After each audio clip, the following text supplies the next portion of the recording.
And let's head it down to Brendan Parker and Ryan Dittrick with this afternoon's Flames TV postgame show presented by Original 16.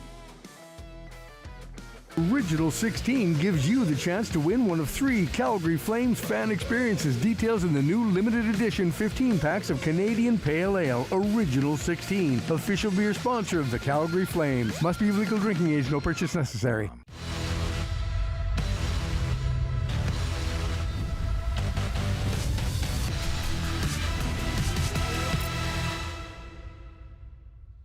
All right, hello and welcome to the Flames TV Live postgame show. It's brought to you by Original 16 as the Calgary Flames wrapped up a 6-game homestand in a matinee affair against the New Jersey Devils here today, and they'll do so in losing fashion as the New Jersey Devils come from behind. This time, it was the opposition that trailed after one and make good on a comeback victory, 4-2 the final here today. Brendan Parker alongside Ryan Dittrick. Almost said tonight. We'll start the fine fun for tonight. It is a day game, but I think it's been talked about for the last couple of weeks. Starts. It's been a theme here for the Calgary Flames. They got one here today and yet end up on the losing side. How'd you see it go down? Yeah, great start. I actually thought, for my money anyway, that's probably the best first period the Flames have played all season, to be quite honest with you. The one disappointment, I suppose, you put up 13 shots in that period, you get the goal to get that lead, as you alluded to. When you have a period like that, you probably want to put a few more on the board and get the opponent on their heels. This one sort of allowed the Devils to stay in the game, and I thought in that second period started to wrestle the game back just a little bit in their favor. Then we were starting to wonder, could there be another third period comeback in the work for the Flames this time? And I think that was the most surprising thing for me, is that front half of that third period especially, New Jersey's kind of able to extend the lead. The Flames did show some spunk again late in the game, but once you put yourself in that hole, it's been talked about, as you mentioned, very difficult to fight out of again.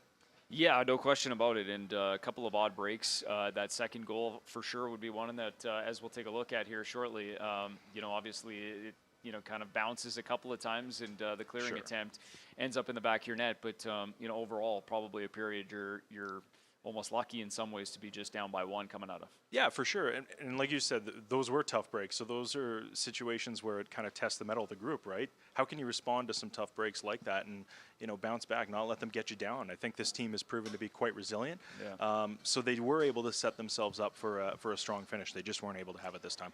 Not this time, no, and they obviously got within one, and a couple of looks late stages of the game. And we'll take a look at it. Let's as we'll roll the highlights now and see how this all went down here today. And there was one look specifically that'll stand out that we'll take a look at after that. Doesn't include the goals pack, but early in the second period. This is how the scoring started, though, and it was Sharangovich against his former team, and this is one heck of a play to get it out of the zone, and then one heck of a finish on the other end. Yeah, you said it. Blake Coleman kind of returning the favor after some shorthanded work the other night, too. But look, this breakaway, that's some high skill from Yegor Sharangovich. We've seen it in the shootouts and on his breakaway tries this season. Silky, smooth, and tight. And you know what? You love to see the emotion. I think that's the most we've seen out of this guy all season, but coming against your former team, that's got to feel good. Yeah, why not? 6th of the season for Sharangovich, and that one had to feel good. But this was the second period and how things started to shift towards the visitors.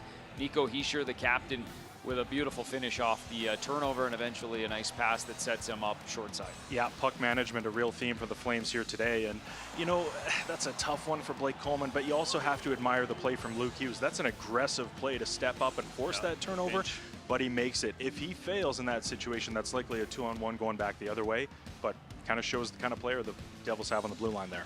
So Luke Hughes makes that play to start it, Jesper Bratt, and then Nico Hischier, and then this is the one that was kind of a fortuitous bounce for the visitors. Blake Coleman ends up trying to play this out of the top area. Wolf does well to stand his ground on the first attempt by Hischier, but the puck bounces off a body and in. Yeah, and challenged by the Flames too. Really interesting to see what the call was going to be. We weren't really sure in a situation like this, but the contact, I think the referee said, by Blake Coleman sort of forcing Hischier into Dustin Wolf. He doesn't have a chance to reset. Blake Coleman's just trying to get it clear, and it takes that funky ricochet. So bad break all around. The goaltender interference challenge we might dip into a little bit more, but a tough break there for the Flames. Yeah, so Bratt gets credit. That for him is his 11th of the season. He's already got a 2-point game at that point, and then This is the goal early in the third period to make it 3-1, and another one that's just sort of catarans off of a leg, and we think it might have gone off of Dylan Dubé originally, but it's still awarded or credited to Timo Meier at this point, so he gets credit for his sixth. Yeah, Meier celebrating like that was his, that's for sure. But, you know, again, puck management, a tough one for Dustin Wolf there. He's making the right play. He wants to get the quick up to Noah Hannafin along the boards, but, you know, the pass is about 8 inches off. That forces the turnover, and again, capitalizing on turnovers. Now watch the celebration here at the end. There's Meier who says, that's yours. You go ahead. You lead the flyby. So maybe that's a little hint as to where that goal will eventually be credited to. Hat tip to Andy LeBlanc, who spotted that on the way back to the flyby bench. And this is where the life started to get back into the building, and there you see Calgary with a little bit of, all right, let's go. They're down by 2, so this goal set up by Rasmus Andersson makes it a 1-goal game. Yeah, you said it, Rasmus Andersson. When he's at his best, he's doing this right here, jumping up in the play with speed, and I love that. After he dishes off, you noted in real time, he kind of pulls the defender with him, and in the process, it almost creates kind of a flyby screen for Nazem Kadri to go in perfectly placed shot. Yeah, it was nice patience there by Rasmus, not only to hold the puck inside the zone, but just to wait as he gained closer to the net. And then from 195 feet, we'll say, maybe 198 even, by the time he backed that thing up, that was Hischier from long range right into the middle of the net. And that would be the insurance marker for the New Jersey Devils, second of the game, 6th goal of the season, and the New Jersey Devils pull off the 4-2 win.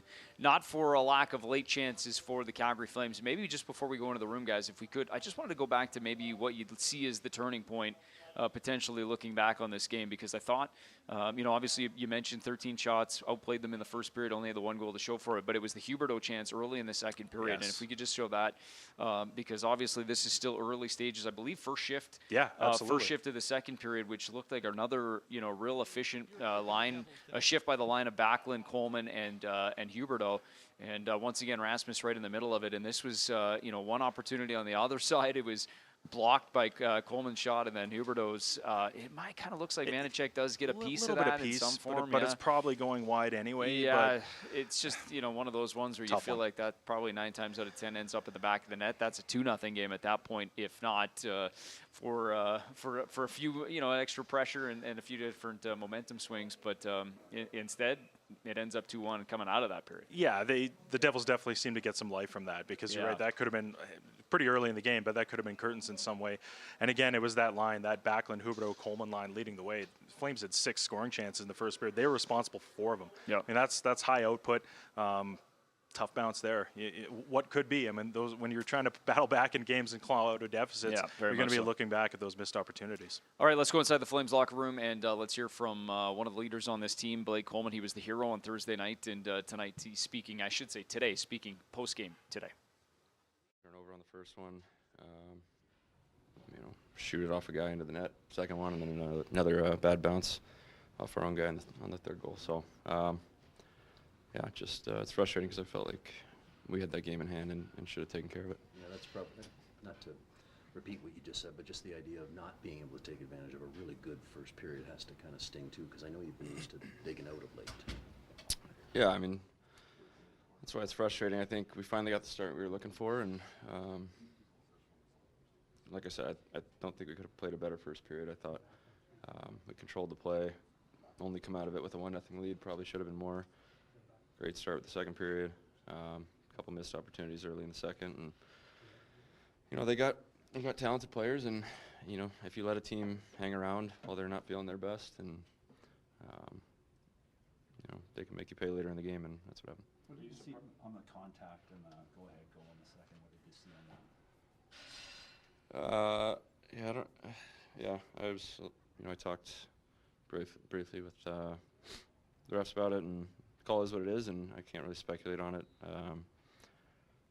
You know, they felt that, you know, there was enough contact from our guys, from me and from Raz and me, and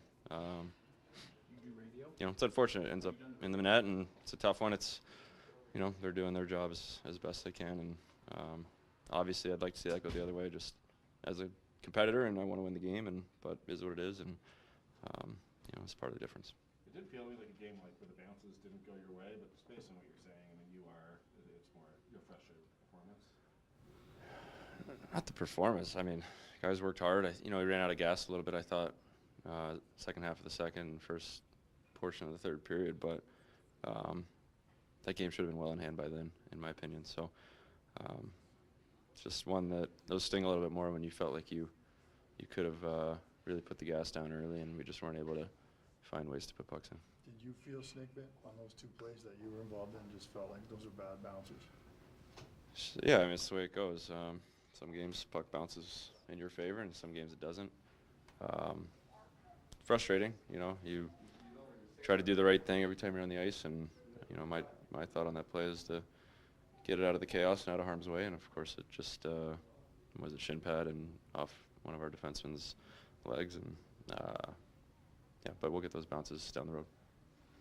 Thanks.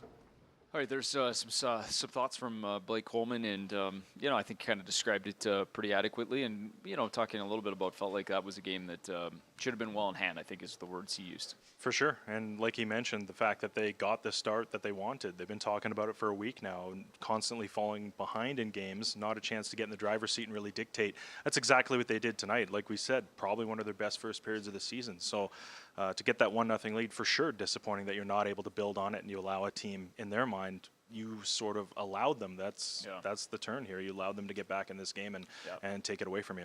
Let's talk about a couple of guys playing their former teams here today. The offseason trade, I think it was June 26th, just prior to the NHL draft in Nashville. Yegor Sharangovich, acquired by the Calgary Flames. Tyler Toffoli goes the other way, third-round pick in there as well. A night or a day.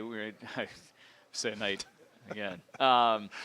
No, but it's obviously a big game. Those are ones that you immediately circle on the calendar. I'm sure Toffoli was looking forward to that on the other side, but Sharangovich certainly was a player who stood out here today and generated his looks, which I'm sure this game meant a lot to him too. Yeah, that's why we were talking about the emotion that he showed after scoring that goal. That's fantastic stuff. Yeah. And just typically a guy who really has ice in his veins. He's pretty stoic no matter what's happening out there. But, this is great to see. I mean, we've seen the soft hands all season from him, but this stuff is on another level. He's got to bring that in and corral it real tight before elevating on the backhand. And, it's just a taste of what we've seen lately. And I think beyond the goal scoring and the offense, which obviously tonight he was factored in heavily, but he's giving the Flames real important minutes right now. Special teams, shorthanded. We saw him factor in on the Coleman goal the other night, shorthanded as well. So this is a guy that's able to play all around your lineup. He seems to fit like a glove no matter who he's playing with as well. But you love to see some of the chemistry he's now developing. And, we talked about this last year too when guys like Jonathan Huberdeau and Mackenzie Weegar came on board. You've got to get adapted to a new team and find your comfort level. It looks like Yegor Sharangovich is starting to find that here. Yeah, no question about it, and obviously got that huge goal right at the end of the first period, which did give the Flames early lead. Sharangovich meeting with the media after the game here today as well. One of the big stars for the Flames, one of the guys that was certainly going all day long. Wasted an opportunity after a very good first period. Yeah, we had a good first period, but it's after maybe a little bit slowed down, and did a couple of mistakes in neutral zone, like offense blue line, and where we should maybe chip it in and go hard for check. We just did turnovers and we slowed down this time. How good did that feel though to score the goal against your old team? Yeah, it feels good when you scored to old team, but it's not enough for the game. Can you take us through your goal? I just saw it when Colsey had a battle close to the board, and I a little bit cheated, went to neutral zone and Colsey just chipped it in, and I went to 1-0 and just scored. You feel like you have good chemistry with Blake on the penalty kill? He mentioned that in the last game when you set him up for the shorthanded goal. Yeah, we had, we played all games together in PK, and I think we do it well. How much credit do you give to Vanacek tonight? I mean, the other goalie. Yeah, he played well. Thank you. All right, there's Yegor Sharangovich, obviously talking about playing against his former team and then scoring against his former team. I want to switch the conversation a little bit over to Rasmus Andersson and some of the work we saw it in the goal late stages, just making sure that he got that puck into the zone and then setting up Nazem Kadri, but just kind of all over it here again tonight for the Flames. Yeah, now a 4-game point streak for Rasmus Andersson too, and it's all because of what you saw on that play with Nazem Kadri. He's jumping up and getting himself involved offensively, getting those feet moving too, and you know, even there was even a point in this game where we saw again that sort of set piece off the face-off where they get the draw win and he hustles straight to the net. So there's a real recognition that he can involve himself on the offensive side. He's put up the numbers in the past, no question, but now, man, you'd love to see that too. How about the defense? But this is a guy that we've seen so much of the Flames offense come from the blue line this year, and we know it's a scoring by committee type of team right now. He's taking it upon himself to be a leader that way, and guess what? We're seeing this pack here all over the ice. He's making an impact. Real high-level, high-skill plays. You love to see it. Yeah, a couple of block shots, including 2 on Tyler Toffoli, his former teammate. A couple of real good ones, 2 point blank, and one that hurt, and then the second one had to lay in front of the next one. So there was 2 real good ones on that one sequence alone. 4 block shots. Had the one assist here today as well, Rasmus Andersson. Good on the back end for the Calgary Flames and among the leaders in ice time as well. But let's hear from the captain now. We go back inside the Calgary Flames locker room, hear from Michael Backlund. Really good first period effort there, and just weren't able to kind of find a way to keep that going. Yeah, really good first period. I thought we were playing with some pace and we're good in the forecheck. And second, I thought we got away from it. Still tight game, but I thought, we made it hard on ourselves. We wasn't playing as fast and we weren't as efficient and good on forecheck in the second. And then you had to chase in the third. And lots of chances too, right? You have posts, you have an empty net for the most part there. I just wonder, I mean, the frustration level when you know you've come so close to kind of making it more of a game. Yeah, even at first I thought we could have been up more than we were. And in the second, we had some looks, and same in the third. But at the end of the day, we got to play the same way for 60 minutes if we want to win this league. In that first period, is that a lack of execution offensively, or do you credit their goalie, or where do you come out on that? No, I thought we're sharp, we're playing well. Maybe the last pass or last shot wasn't quite there at times, and the goalie made some saves. Overall, it was a better first period than we had in a long time. How bad do you feel for a teammate like your line mate Coleman? Just got 2 really bad bounces, the giveaway for the first goal and the rebound on the second. Yeah, the second one was a really tough break. Even the third goal I heard bounced off a couple guys and went in. So a couple of really tough breaks on those 2 goals. At the end of the day, though, we let him back in and after playing so well in the first. Thank you, sir. Original 16 gives you the chance to win one of 3 Calgary Flames fan experiences. Details in the new limited edition 15 packs of Canadian Pale Ale Original 16. Official beer sponsor of the Calgary Flames. Must be legal drinking age. No purchase necessary.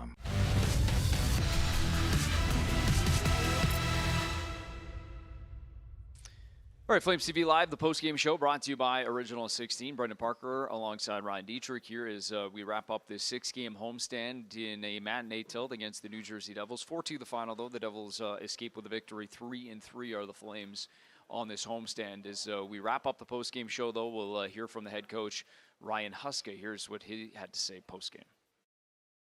Went into the decision to have Dustin as your starter tonight? We have a little bit of the flu bug going through. It was supposed to be Vladdy, but Vladdy was not well yesterday. So, you see on the go-ahead goal, you obviously saw enough that you thought that should come back. What did you? Well, I mean, we talked about before our last game. The guys in the room have a lot of different views, and really, we didn't feel there was a push on our part for him to go into the goalie. So that's why we challenged. I know it's never as simple as this, and I'm not trying to say it's why you lost, but did it just feel like the bounces weren't fully going your guys' way? Yeah. Well, no, it's not why we lost, but tonight was one of those nights where there were a few weird ones, that's for sure. We hit a few crossbars. Tonight we missed some chances, and at the end of the day, those are the opportunities on our part. We have to find a way to put away at key moments of the game early in the second period. We had a great first period. We need to score early in that second period to put them on their heels a little bit more. So those are opportunities that we let get away from us tonight. Coleman actually said that's what frustrated him about the game, was he felt like you guys could have put it away early and didn't. We had chances for sure to do that, but when you let a good team hang around, one or two mistakes like we made on a couple of their goals, they end up biting you. What did you think of Coronado's play today? I thought he had some chances with the puck. He also gave some pucks up tonight, so I thought he was okay tonight. When did the concern set in, maybe in the second period, that you didn't have the same whatever as you had in the first period? You didn't have the same jam. Well, we lost. I thought we lost our speed through the middle of the ice, which made us successful in the first period. So that I think you can put on maybe the decisions that we were making. We gave the puck back to them a little bit too much in the second period. First period, we moved the puck really well, and we did a good job of keeping it away from their defensemen. And when they had the puck, we put them under some pretty good pressure. But we got away from that a little bit in the second period. When that part of your game gets away, is there a way during the game to get it back, or is it one of those things that's hard to really get back in the bottle once you lost it? Well, there's two teams. Like they did some things better in the second and third period as well, without a doubt. But you just keep reminding your guys of why they had success in the first period. So that's kind of hockey sometimes. Anything different going to getting the start you wanted tonight rather than the games we've talked about lately? No, it's funny. You know, we prepare them the same way, and more often than not, they prepare themselves the proper way too. Tonight, I really liked our energy that we had in the first period, and I thought we put them on their heels, which is something that we want to do. We have to find a way to do that consistently, but there was nothing really different in regards to how we prepared them. What did you think of Coronado tonight? I mentioned earlier. Yeah. I was gonna, with Dustin Wolf's game, is that a tough one when one goes off, well, two go off feet that go into the net? Or what is your sense of Dustin's game? I thought he played well tonight. He made a young mistake on the one puck handle, the last goal. You know, and unfortunately, whether it hits a foot or a stick on the way to the net, those things happen. But I thought he played well for us tonight, or this afternoon. It did seem like maybe the Coleman line was fighting it a little bit. Yep. How do you see there? I agree. You know, I hate the term puck luck because you earn your breaks in Yep. life, but it did seem like there were some pretty bad bounces that went against you tonight.